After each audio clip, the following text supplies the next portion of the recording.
ज्योतिष और पौराणिक ग्रंथों में युगों के माने अलग अलग हैं। हमारे पौराणिक ग्रंथों के अनुसार 4 युग होते हैं, सतयुग, त्रेता युग, द्वापर और कलयुग। कहते हैं कि कलयुग में पाप अपने चरम पर होगा। वर्तमान में यही कलिकाल अर्थात कलयुग चल रहा है। ग्रंथों में इस युग में क्या क्या होगा या घटेगा ये स्पष्ट लिखा गया है।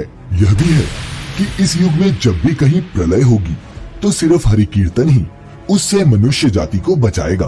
तो दर्शकों, आइए मिलकर जानते हैं पुराणों में कलयुग का व्याख्यान और ये कि कलयुग में सावधान क्यों रहें।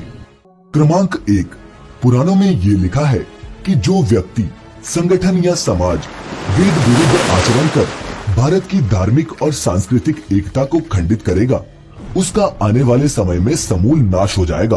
पुराणकार मानते हैं कि जैसे जैसे कलयुग आगे बढ़ेगा वैसे वैसे भारत की गद्दी पर वेद विरोधी लोगों का शासन होने लगेगा। ये ऐसे लोग होंगे जो जनता से झूठ बोलेंगे और अपने कुतर्कों द्वारा एक दूसरे की आलोचना करेंगे। इन लोगों का कोई धर्म नहीं होगा, ये सभी विधर्मी होंगे। ये सभी मिलकर भारत को तोड़ेंगे और अंततः भारत को एक अराजक भूमि बनाकर छोड़ देंगे। क्रमांक 2, भागवत पुराण में लिखा है, जब सभी वेदों को छोड़कर मनुष्य संस्कार शून्य हो जाएंगे तब ऐसे लोग सत्ता पर काबिज होंगे जो सबके सब परले सिरे के झूठे, अधार्मिक और स्वल्प दान करने वाले होंगे। दूसरे की स्त्री और धन हथिया लेने में ये सदा उत्सुक रहेंगे। राजा के वेश में ये मलेच्छ ही होंगे। छोटी बातों को लेकर ये क्रोध के मारे आग बबूला हो जाएंगे। लूट खसोट कर अपनी प्रजा का खून चूसेंगे। जब ऐसा शासन होगा तो देश की प्रजा में भी वैसा ही स्वभाव, आचरण और भाषण की वृद्धि होगी। राजा लोग तो उनका शोषण करेंगे ही, आपस में भी वे एक दूसरे को उत्पीड़ित करेंगे और अंततः सब के सब नष्ट हो जाएंगे। नंबर 3, भविष्योत्तर पुराण के अनुसार ब्रह्मा जी ने कहा, हे नारद, भयंकर कलयुग के आने पर मनुष्य का आचरण दुष्ट हो जाएगा और योगी भी दुष्ट चित्त वाले होंगे। संसार में परस्पर विरोध फैल जाएगा और विशेषकर राजाओं में चरित्रहीनता आ जाएगी। देश देश और गांव गांव में कष्ट बढ़ जाएंगे। संत जन दुखी होंगे। अपने धर्म को छोड़कर लोग दूसरे धर्म का आश्रय लेंगे।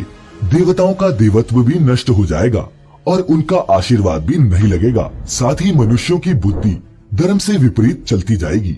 क्रमांक 4, महर्षि व्यास के अनुसार कलयुग में मनुष्यों में वर्ण और आश्रम संबंधी प्रवृत्ति नहीं होगी। वेदों का पालन कोई नहीं करेगा। कलयुग में विवाह को धर्म नहीं माना जाएगा। शिष्य गुरु के अधीन नहीं रहेंगे। पुत्र भी अपने धर्म का पालन नहीं करेंगे। कोई किसी भी कुल में पैदा क्यों ना हुआ हो, जो बलवान होगा वही कलयुग में सबका स्वामी होगा। सभी वर्णों के लोग कन्या बेचकर निर्वाह करेंगे और कलयुग में जो भी किसी का वचन होगा उसी को शास्त्र माना जाएगा। क्रमांक 5, कलयुग में थोड़ा सा धन आने से मनुष्यों में बड़ा घमंड होगा। स्त्रियों को अपने केशों पर ही रूपवती होने का गर्व होगा। कलयुग में स्त्रियां गरीब पति को त्याग देंगी। उस समय धनवान पुरुष ही स्त्रियों का स्वामी होगा। जो अधिक देगा उसे ही मनुष्य अपना स्वामी मानेगा। कलयुग के लोग प्रभुता के कारण ही संबंध रखेंगे। नंबर 6, कमाया गया धन घर बनाने में ही समाप्त हो जाएगा। इससे दान पुण्य के काम नहीं होंगे और बुद्धि धन के संग्रह में ही लगी रहेगी। सारा धन उपभोग में ही समाप्त हो जाएगा। कलयुग की स्त्रियां अपनी इच्छा के अनुसार आचरण करेंगी।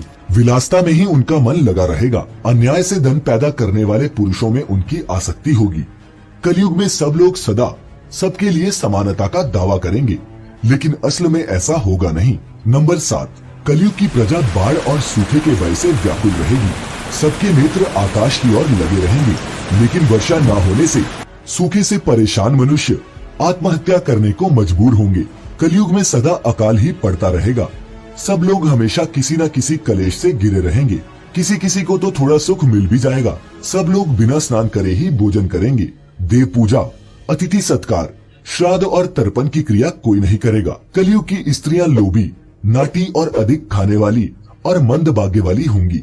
गुरुजनों और पति की आज्ञा का पालन नहीं करेंगी। अपना ही पेट पालेंगी और क्रोध से बरी रहेंगी। देह शुद्धि की ओर ध्यान नहीं देंगी और असत्य और कटुवचन बोलेंगी। इतना ही नहीं, वे दुराचारी पुरुषों से मिलने की अभिलाषा करेंगी। क्रमांक 8, कलयुग आने पर राजा प्रजा की रक्षा नहीं करेंगे, बल्कि कर के बहाने प्रजा के ही धन का अपहरण करेंगे। अधर्मी मनुष्य संस्कारहीन होते हुए भी पाखंड का सहारा लेकर लोगों को ठगने का काम करेंगे। उस समय पाखंड की अधिकता और अधर्म की वृद्धि होने से लोगों की आयु कम होती चली जाएगी। घोर कलयुग के समय 5 से 7 वर्ष की स्त्री और 8 से 10 वर्ष के पुरुषों की ही संतान होने लगेगी। घोर कलयुग आने पर मनुष्य 20 वर्ष तक भी जीवित नहीं रहेंगे। इसके अलावा लोग मंदबुद्धि होंगे, व्यर्थ के चिन्ह धारण करने वाले और बुरी सोच वाले होंगे। क्रमांक 9, लोग ऋण चुकाए बिना ही हड़प लेंगे तथा जिसका शास्त्र में कहीं विधान नहीं है ऐसे यज्ञों का अनुष्ठान होगा। मनुष्य अपने आप को पंडित समझेंगे और बिना प्रमाण के ही सब कार्य करेंगे। तारों की ज्योति फीकी पड़ जाएगी, दशों दिशाएं विपरीत हो जाएंगी। पुत्र पिता को तथा बहुएं सास को काम बताएंगी। कलयुग के समय के साथ साथ मनुष्य वर्तमान पर विश्वास करने वाले, शास्त्र ज्ञान से रहित, दंभी और अज्ञानी होते जाएंगे। क्रमांक 10, श्रीमद् भागवत के 12 स्कंद में कलयुग के धर्म के अंतर्गत श्री शुक्र देव जी परीक्षित से कहते हैं, जो जो घोर कलयुग आता जाएगा त्यों त्यों उत्तरोत्तर धर्म, सत्य, पवित्रता, क्षमा, दया, आयु, बल और स्मरण शक्ति का लोप होता जाएगा। कलयुग के अंत के समय बड़े बड़े भयंकर युद्ध होंगे। भारी वर्षा, प्रचंड आंधी और जोरों की गर्मी पड़ेगी। लोग खेती काट लेंगे, कपड़े चुरा लेंगे, पानी पीने का सामान और पेटियां भी चुरा ले जाएंगे। चोर अपने ही जैसे चोरों की संपत्ति चुराने लगेंगे। हत्यारों की भी हत्या होने लगेगी। लोगों की आयु भी कम होती जाएगी। कलयुग के अंत में जिस समय कल की अवतार अवतरित होंगे उस समय मनुष्य की परम आयु केवल 20 या 30 वर्ष ही रह जाएगी। जिस समय कल की अवतार आएंगे तब मनुष्य की लंबाई काफी घट चुकी होगी। अब अंत में इस घोर कलयुग से बचने का एकमात्र तरीका ये है कि व्यक्ति को वेदों की ओर लौट आना चाहिए और हरि कीर्तन करके खुद को सुरक्षित रखना चाहिए। क्या ये सब लक्षण आज हम सबके सामने नहीं है? नीचे कमेंट्स में हमें अपने विचार अवश्य बताएं। मिलेंगे फिर एक अन्य आध्यात्मिक वीडियो के साथ किसी और दिन। फिलहाल आज के लिए इतना ही। आपका बहुत बहुत शुक्रिया।